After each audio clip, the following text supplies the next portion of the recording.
22절, 23절 말씀입니다. 사무엘하 2장 22절, 23절 말씀 우리 함께 다 같이 읽겠습니다. 아브넬이 다시 아사엘에게 이르되 너는 나 쫓기를 그치라. 내가 너를 쳐서 땅에 엎드러지게 할 까닭이 무엇이냐? 그렇게 하면 내가 이렇게 내 형 요압을 대면하겠느냐 하되 그가 물러가기를 거절하매 아브넬이 창 뒤끝으로 그의 배를 찌르니 창이 그의 등을 꿰뚫고 나간지라. 곧 그곳에 엎드러져 죽음에 아사헬이 엎드러져 죽은 곳에 이르는 자마다 머물러 섰더라. 아멘. 사울의 죽음 이후 다윗은 헤브론에서 유다의 왕이 되고 이스라엘에서는 아브넬이라는 군대 장관 지지하에 이제 이스보셋이 사울의 아들 이스보셋이 왕이 됩니다. 근데 이 두 진영 사이에 이제 전쟁이 일어나게 되고 그 사이에서 이제 먼저는 양 진영에서 12명의 군대 대표가 나와서 서로 싸우게 되는데 서로 머리채를 잡고 칼로 배를 찔러서 죽이게 되는 그러한 대표들의 전쟁이 먼저 일어납니다. 근데 그 싸움에서 이제 비기게 되죠. 그리고 나서 이제 유대가 이 전쟁에서 우세해지고 전쟁에서 승리해 나가는 모습을 보면서 이제 아사엘이 이스보셋이 그곳에서 도망을 가게 되죠. 아브넬이 이 전쟁에서 이제 도망을 가다가 이 도망가는 모습을 보고 아사헬이라는 사람이 쫓아갑니다. 이 아사헬은 이 유대 군대 장관 요압의 셋째 동생이었죠. 이 아사헬이 아브넬을 열심히 쫓아가는 가운데 결국은 이 아브넬의 노련함에 빠져서 죽임을 당하게 되는 것이 오늘 본문의 모습입니다. 내용 관찰입니다. 각 진영 대표자들의 싸움은 어떻게 끝납니까? 16절 보면 각기 상대방의 머리를 잡고 칼로 상대방의 옆구리를 찌르매 일제히 쓰러진지라. 그러므로 그곳을 헬갓 핫수림이라 일컬었으며 기본에 있더라. 당시의 고대에는 참 전쟁을 보면 너무나 미련한 모습들이 많이 나타납니다. 이렇게 전략과 전술로 인하여서 서로 싸움을 하게 되는 것이 아니고 그냥 아무것도 없이 허허벌판에서 양측의 대표들이 나오는 것이죠. 그래서 오늘 본문에서도 보면은 12명의 대표들이 서로 머리채를 잡고 배를 찔렀다라고 이야기를 하는데 이 상황에서 용기를 테스트를 하는 것 같습니다. 누가 더 용맹스럽게 이 전쟁에 나아가느냐. 혹시라도 한 사람이라도 주춤거리고 망설이다 보면은 상대방을 찌르지 못하는 것이죠. 그러면은 이 한 사람이라도 남게 되면은 이 전쟁에서 먼저 큰 승기를 잡게 되는 것입니다.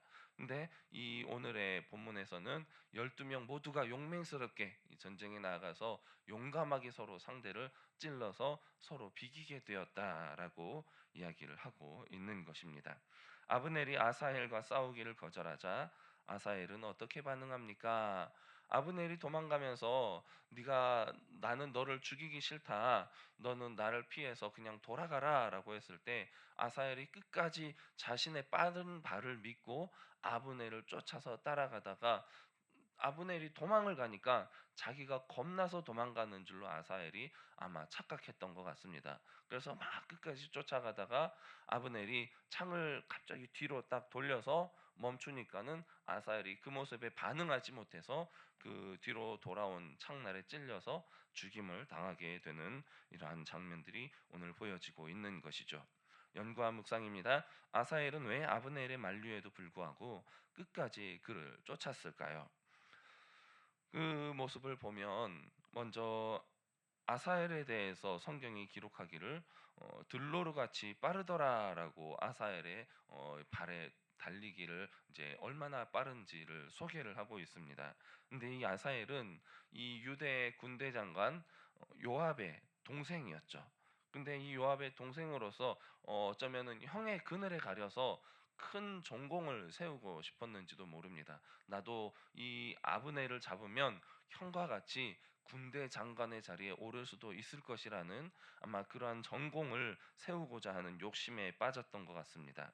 당시의 전쟁에서 적의 최고 사령관을 죽이는 것은 또 그를 사로잡는 것은 엄청난 부와 명예를 거머쥘 수 있는 큰 기회로 그에게 다가왔던 것이죠. 그래서 젊은 혈기와 왕성한 전설, 자기의 힘을 믿고 자기의 전공을 세우고자 하는 그러한 욕망이 그에게 콱 불일 듯이 일어났던 것 같습니다. 그리고 자기 눈앞에서 아브넬이 도망을 가고 있으니까 착각하는 거죠. 내가 너무 무서워서 이 아브넬이 도망가는 것이구나. 내가 충분히 이 아브넬을 잡을 수 있겠다라는 그러한 착각이었던 것이죠. 하지만 아브넬은 노련한 장수였고 결국은 아브넬의 그 노련함에 의해서 이 아사헬이 죽게 되는 모습을 우리가 보게 되는 것입니다. 느낀 점입니다. 더 큰 공을 세우려는 욕심에 결국 목숨까지 잃게 된 아사헬을 보며 무엇을 느낄 수 있을까요? 이 장면을 보면 참 안타까움과 또 두려움이 섞인 여러 가지 씁쓸한 감정들을 우리가 느낄 수가 있습니다. 아사엘은 아브넬을 쫓아가는 이 모습을 보면 이 사람은 절대 겁쟁이가 아니었습니다. 아주 용감한 사람이었고 용맹이 있는 사람이었죠. 그런데 성경은 이 모습을 칭찬하지 않습니다. 그의 죽음의 과정과 결과를 우리에게 보여주면서 우리가 어떠한 모습으로 살아가야 하는지를 이 아사엘을 통해서 가르쳐 주는 것 같습니다. 아사엘은 그의 빠른 발이 큰 장점이었죠. 그런데 그 장점으로 인하여서 오늘 죽임을 당하게 되는 모습을 우리에게 보여주고 있는 것입니다. 열심히 적을 향하여서 달려가고 쫓아가는데 정말로 그 방향이 그 아브넬을 쫓아가는 게 맞는지 우리에게 의문점을 던져주고 있는 것이죠. 아브넬을 쫓아가서 잡아서 그를 죽이려고 하는 것이 정말로 하나님의 뜻인지 아니면은 자신의 전공을 향한 욕심에서 비롯된 일인지를 한번 돌아보아야 한다는 것입니다. 멈추라는 신호를 하나님께서 주실 때에 아브넬의 음성을 통하여서 네가 멈추어라 돌아가라라는 살 수 있는 기회를 줄 때에 그는 자신의 욕심에 눈이 멀어서 상대방과 나의 기량을 비교하지 못하고 이것이 하나님의 뜻인지 나의 욕심인지를 분간하지 못하고 자신의 욕심을 향하여서 끝까지 달려가다가 죽임을 당했던 것입니다. 그것은 우리에게 경고하고 있습니다. 하나님 앞에서 우리가 살아가는 삶 속에서 내 욕심을 향하여서 달려가는 것인가, 하나님의 뜻을 향하여서 하나님의 영광을 위하여서 우리가 열정을 품고 달려가는 것인가를 한번 돌아보아야 한다는 것이죠. 그래서 우리는 하나님의 때를 바라보면서 늘 성령의 음성에 귀를 기울이면서 하나님께서 말씀하실 때에 우리는 가라고 하면 가고 멈추라고 하면 멈출 수 있는 그러한 삶의 지혜가 필요한 것 같습니다. 다윗과 아브넬 사이에는 하나님께서 다윗은 어떻게 해서든지 이 이스라엘 전체를 평화적으로 함께 하나 되게 하기 위해서 참 많이 썼습니다. 그래서 나중에 이 전쟁이 끝나고 나서 한참 이후에 이제 아브넬이 아브 어 이스보셋과 불화가 일어난 이후에 다윗을 찾아와서 내가 당신에게 이 이스라엘을 넘길 테니 우리 사이에 평화 협정을 맺읍시다 해가지고 아브넬과 다윗이 평화 협정을 맺고 나서 돌아가는 길에 이 아브넬을 그냥 살려둘 수 없는 한 사람이 있습니다. 그게 누굽니까? 자신의 동생을 죽였던 요압이죠. 요압은 이 동생의 죽음에 대한 보복을 하기 위해서 다윗과 평화 협정을 맺고 돌아가는 아브넬을 다시 불러가지고 자신의 개인의 복수를 위해서 아브넬을 죽여버림으로 인하여서 이 평화 협정이 깨어질 위기에 빠지게 되는 그러한 모습이 나타나게 된다는 것이죠. 이 한 사람의 이 잘못된 열정으로 인하여서 왕이 마음에 품고 있던 그 평화를 위한 열망이 한순간에 깨어지게 될 위기, 다시 분열로 빠지게 될 위기가 처하게 되었다는 것이죠. 이런 분열과 파멸의 씨앗이 된 아사엘의 욕심은 우리의 용기와 우리가 가진 열정의 방향이 얼마나 중요한 것인가를 다시 한번 돌아보게 만든다는 것입니다. 그래서 우리는 늘 하나님의 음성에 귀를 기울이고 내 마음에서 솟아나는 이 열망과 열정과 욕심의 방향이 어디인가를 잘 분별하여서 살피는 것이 얼마나 중요한 것인지를 우리는 아사엘을 통하여서 돌아볼 수가 있을 것입니다.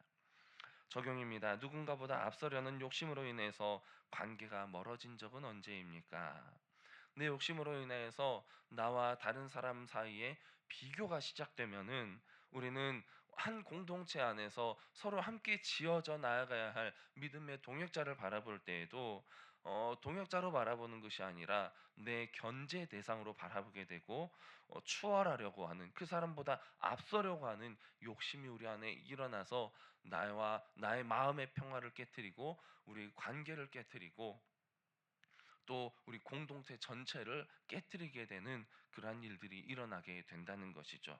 또 이 공동체 안에서 나의 연약함으로 인하여서 깨어질 위기에 처하게 될 때에 누군가로부터 한 가지 충고를 듣게 되거나 누가 격려의 말을 해도 이게 좋은 말로 들리지 않고 충고로 들리지 않고 오히려 질투로 인하여서 그 말이 나를 방해하는 악한 말로 들리게 되어진다는 것입니다. 그래서 우리 마음이 무너지고 내가 무너지게 되는 그러한 모습들이 나타나게 된다는 것이죠. 결단입니다. 지나친 경쟁과 자기 과시에서 벗어나 겸손히 섬김의 삶을 실천하기 위해서, 그렇다면 우리는 무엇을 실천할 수가 있을까요? 제가 수요 예배 때도 말씀을 드렸지만 먼저 우리에게 필요한 것은 자족하는 마음을 통하여서 하나님께 감사하는 삶을 살아가는 것이 중요한 것 같습니다. 남들 앞에서 과시하고 자랑하기 위하여서 다른 사람과 비교하며 더 좋은 것 갖고 더 좋은 것 많은 것들을 누리기 위하여서 자신의 욕심에 의해서 사로잡힌 삶이 아니라 이제 하루하루 주어진 삶 속에서 하나님께서 주신 은혜들에 충분히 감사하면서 자족의 기쁨을 누려 나아갈 때에 그 안에서 우리는 올바른 분별이 일어날 수 있고 하나님의 뜻을 분별하여서 주님을 향한 열심을 품고 하루하루 귀한 인생을 살아갈 수가 있게 될 것입니다. 이를 위해서 가장 필요한 것은 정말로 기도하고 하나님의 뜻을 분별하며 말씀과 기도를 통하여서 우리에게 말씀하시는 그 하나님의 세밀한 음성을 우리가 듣기 위하여서 성령의 충만함을 힘입어야 한다는 것입니다. 오늘 하루도 성령의 충만함을 힘입어서 주님께서 주시는 그 놀라운 은혜 안에서 감사하시며 자족하시며 주님께서 우리에게 주신 귀한 사명을 감당하면서 하나님의 영광을 위하여서 헌신된 삶을 살아가시는 저희 여러분의 인생이 되시기를 주님의 이름으로 축복합니다.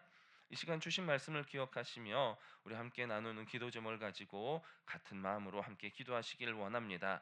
먼저는 욕심의 결과는 파멸임을 기억하며 욕심을 내려놓고 자족의 기쁨을 누리며 감사의 삶을 살게 하옵소서. 경쟁심과 욕심에 휘둘리지 않고 하나님께서 주시는 평안을 따라서 겸손히 섬김의 길을 걷게 하옵소서. 2월 집중기도 제목입니다. 교회에 대한 사랑과 긍지로 협력하게 하시며 기쁨 속에 비전을 향하여 전진하게 하옵소서. 한 사람도 낙심하지 않게 지켜주시고 그 사랑의 힘으로 이웃에게 복음을 전하게 하옵소서. 우리 주여 한번 부르고 기도하겠습니다. 주여.